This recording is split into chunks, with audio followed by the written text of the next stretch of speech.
Sir ఈరోజు మాట మంత్రి ప్రోగ్రాంలో పాల్గొన్నారు. ఎలా అనిపించింది?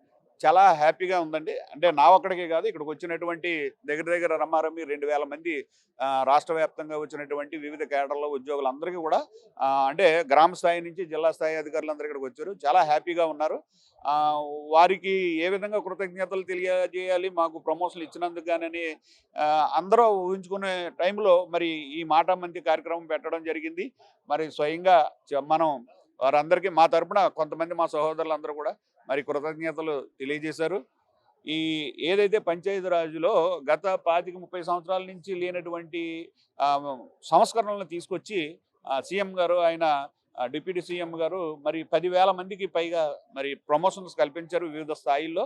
అంటే గ్రామ స్థాయి నుంచి జిల్లా స్థాయికి ఉన్న అధికారులందరికీ కూడా మొత్తం అందరికీ కూడా ప్రమోషన్స్, కొంతమందికి 2 ప్రమోషన్‌లు. మరి నిజంగా కూడా 2 సంవత్సరాలు దాటి ఒక ప్రమోషన్ వచ్చిన తర్వాత 2 సంవత్సరాలు వాళ్ళు ఆ సర్వీస్‌లో చేస్తేనే గాని నెక్స్ట్ ప్రమోషన్‌కి ఎలిజిబుల్ కాదు. అయినప్పటికీ కూడా దాంట్లో చాలా మరి వితిన్ 1 ఇయర్‌లో 2 ప్రమోషన్‌లు ఇవ్వడం జరిగింది. నిజంగా హ్యాట్స్ ఆఫ్. మరి పవన్ కళ్యాణ్ గారు, వారు మనిషి ఏ విధంగా ఉంటారో మనసు కూడా అంతే ఉండి వీళ్ళందరికీ నేను ఏదో చెయ్యాలి అనే ఉద్దేశంతో వారు చెప్పారు. వారి నాన్నగారు ఒక గవర్నమెంట్ ఎంప్లాయీల పరిస్థితి ఎలాగుంటుందో, ఒక ప్రమోషన్ వచ్చినప్పుడు ఇంట్లో పండగ వాతావరణం జరుగుతుంది. అలాంటి పండగ వాతావరణం ఈ 10,000 మందికి నాకు జరగాలి. మీరు ఏం చేస్తారో నాకు తెలియదంటే దానికి తగ్గట్టుగా మరి మా కమిషనర్ గారు కానీ, ప్రిన్సిపల్ సెక్రటరీ గారు కానీ, ఓఎస్డీ గారు రామకృష్ణ గారు కానీ అహర్నిశలో కూర్చొని ఎక్కడ కూడా ఏ సమస్య లేకుండా, అంటే మీకు తెలియదు ఏంటంటే ప్రమోషన్స్లో యూనియన్స్ అవి కూడా కొద్దిగా ఈ సర్వీస్ మ్యాటర్స్ కొద్దిగా కోర్టుకు వెళ్ళడం అది జరుగుతూ ఉంటుంది. మేము నిజంగా నేను 1993లో యాజ్ ఏ వీడియోగా సెలెక్ట్ అయినప్పటికీ కూడా నేను వితిన్ 4 ఇయర్స్లో నాకు గ్రేడ్ 1 వచ్చింది. అప్పటి నుంచి నేను మళ్ళీ గెజెటెడ్ క్యాడర్ రావడానికి 20 సంవత్సరాల పైన పట్టింది. మరి అది అంతా కూడా మరి మన డిప్యూటీ సీఎం గారి ద్వారా మరి జరగడం మాకు చాలా సంతోషదాయకంగా ఉంది. ఈరోజు చాలా రాష్ట్రం అంతా ఇక్కడికి వచ్చి వివిధ వర్గాలందరూ కూడా ఇక్కడ పండగ జరుపుకున్నట్టు వారు హ్యాపీ ఫీల్ అయ్యారు. మరి మాకు అక్కడ స్వయంగా మాకు మైక్ రాలేదు.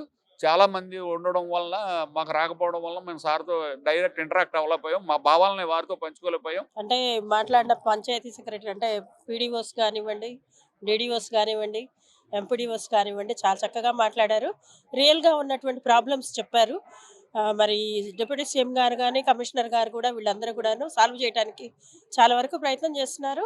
ఇంకా ఇంకా చేయని ఏమన్నా ఉంటే చేయడానికి ప్రయత్నం చేస్తామన్నారు. మేడం, ముఖ్యంగా పంచాయతీరాజ్ అధికారులు ప్రస్తావించిన ఎక్కువ చూసుకుంటే ఒత్తిడి, వాళ్ళ మీద పని ఒత్తిడి గురించి ఇది ఎలా చూస్తారు? పని ఒత్తిడి ఒత్తిడి అంటే ఇప్పుడు ఎవరు ఏ డిపార్ట్మెంట్ అయినా గ్రామ స్థాయిలో పనిచేయాల్సింది. బేస్ వచ్చేసి పంచాయతీ సెక్రటరీ, అక్కడ ఉన్నటువంటి స్టాఫ్. ఇంకే పనైనా మనకి గ్రామంలోనే జరగాలి కాబట్టి ఆటోమేటిక్గా పని ఒత్తిడి ఉంటుంది. అయితే కొంచెం ప్లానింగ్ చేసుకుని ఆ పని ఒత్తిడి తగ్గించుకుంటూ ప్లానింగ్ ప్రకారం చేసుకుంటే పెద్ద ఇబ్బంది ఉండదు. పైగా ఇప్పుడు సెక్రటేరియట్ స్టాఫ్ కూడా మనకి చాలామంది ఉన్నారు. సెక్రటేరియట్లో అందరూ కలిసే చేస్తున్నారు. పంచాయతీలో సెక్రటేరియట్ కలిసిపోయి పనిచేస్తున్నారు.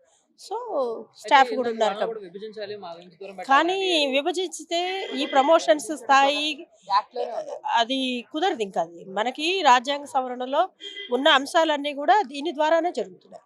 అందువల్ల అది సపరేట్ చేయటం అనేది తప్పు. చేయకూడదు, చెయ్యరు కూడా. అనుసంధానంగా ఉంటే పని ఈజీ అయిపోయింది. అంతే.